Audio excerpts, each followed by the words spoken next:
Hi there. So I'm here with Jenny Quintana, a local author, and she's come to talk to me about her books and her writing for Wokingham Libraries. So, hi Jenny, and many thanks for talking to us.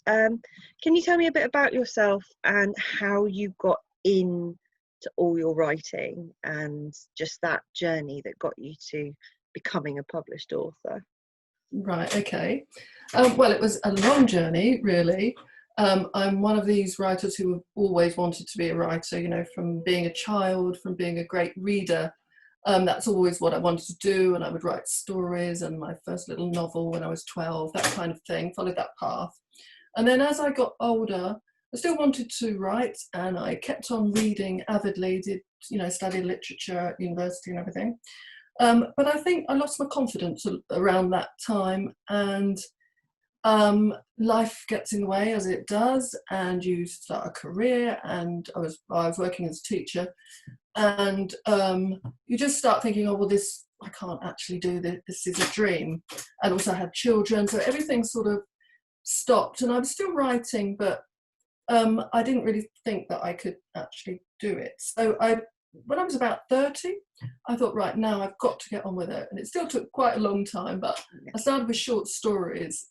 Even though I wanted to write the novel, I started with the short stories, and I started sending them out to competitions and trying to get my confidence that way, and joined a couple of creative writing groups.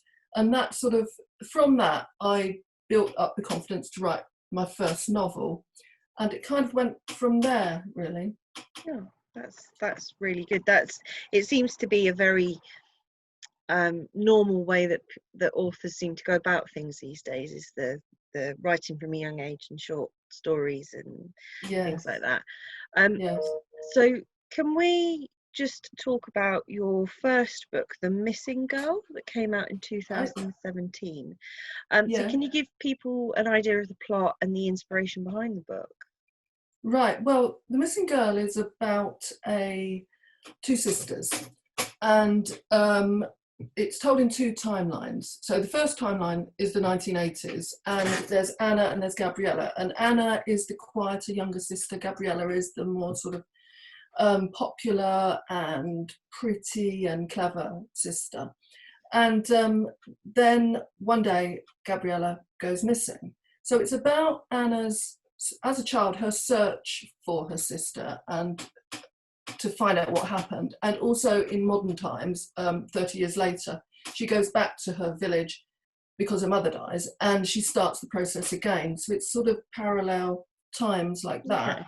And although it's about a missing girl, my main interest in that story, and actually in all my stories, is the psychology of my characters, and so what the effect was on Anna when Gabriella disappeared. So it's the emotion that I'm particularly interested in and wanted to bring out. Oh, cool. So it's very much an emotional ride for anybody reading it. Yes, I think it's a mystery, and I like to write mystery. I like a good mystery, but I also like to explore the sort of more emotional side. And I guess part of the inspiration for that was just general news stories. So I'm interested in crime and things that happen. And, you know, there are lots of real stories about children disappearing.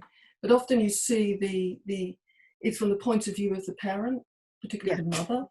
And you don't often see the point of view of the siblings, the ones who are left behind, the ones who've got that gap in their life, who can't make sense of where their loved sibling has gone.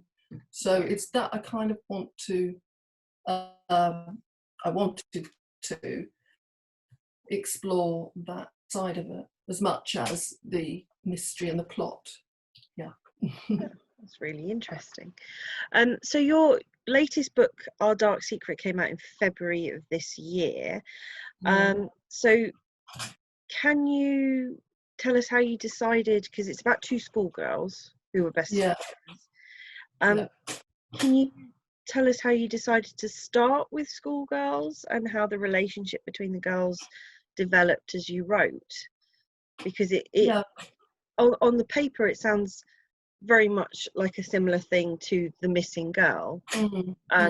But I think when you delve deeper into it and you actually start reading it, it's completely different, isn't it? So if we could just have a slight overview of the book and just how the characters came about, I suppose.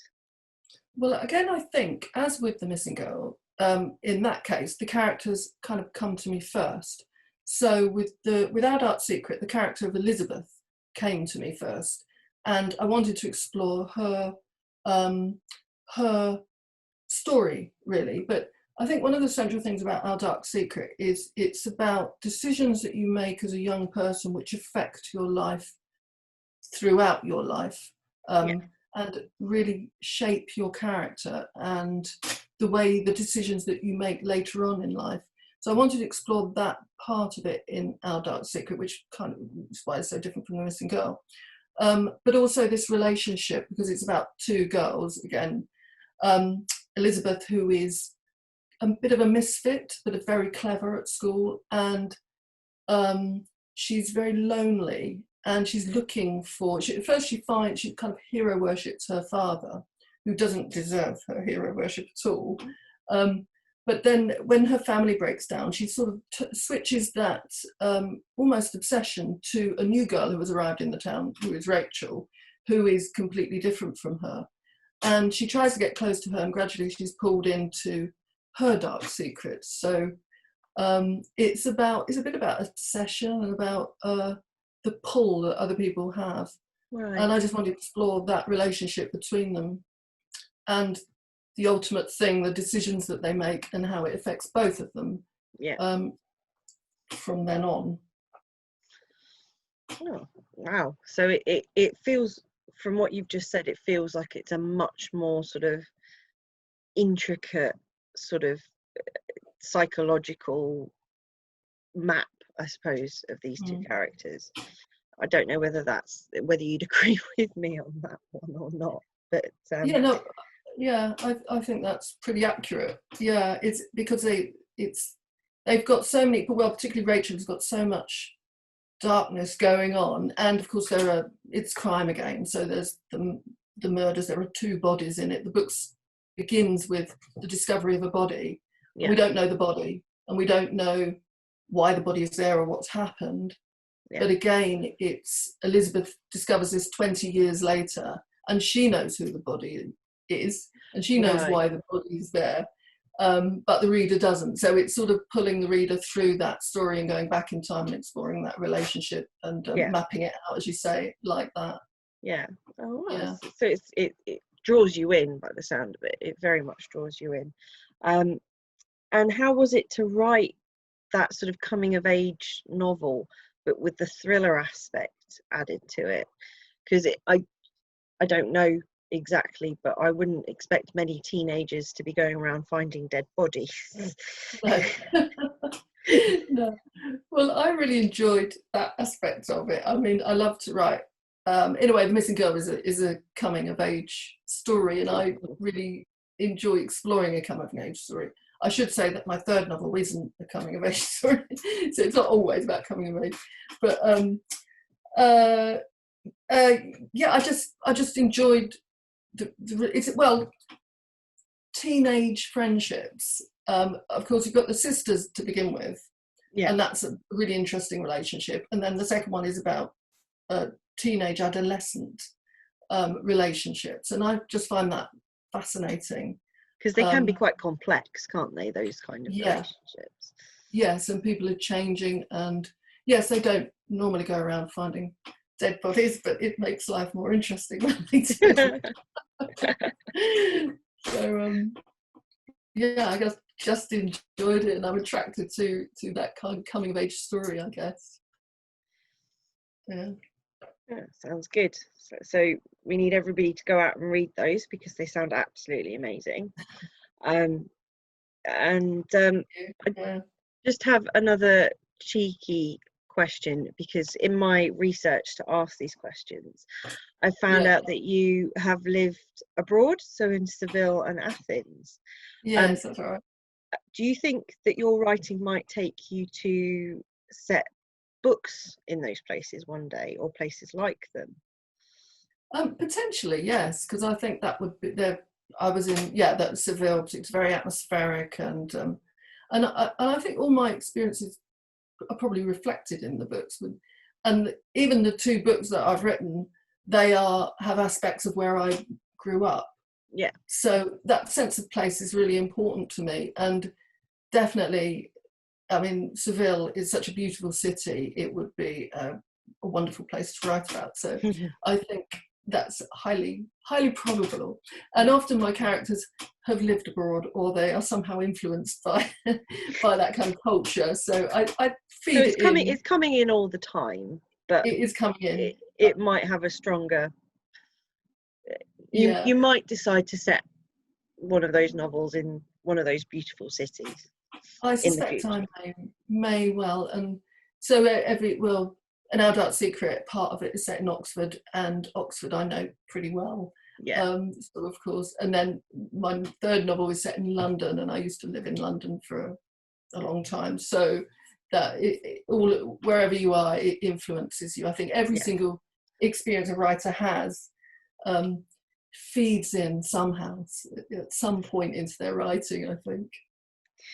Brilliant. So can you give us any hints or ideas about your 3rd novel, or is it completely under wraps and secret at the moment? I don't think it's completely under wraps. I hope not, but it's a similar genre, the sort of psychological mystery that I like, and an exploration of people's motivations and their character, and it's about a girl or a woman who was abandoned as a baby.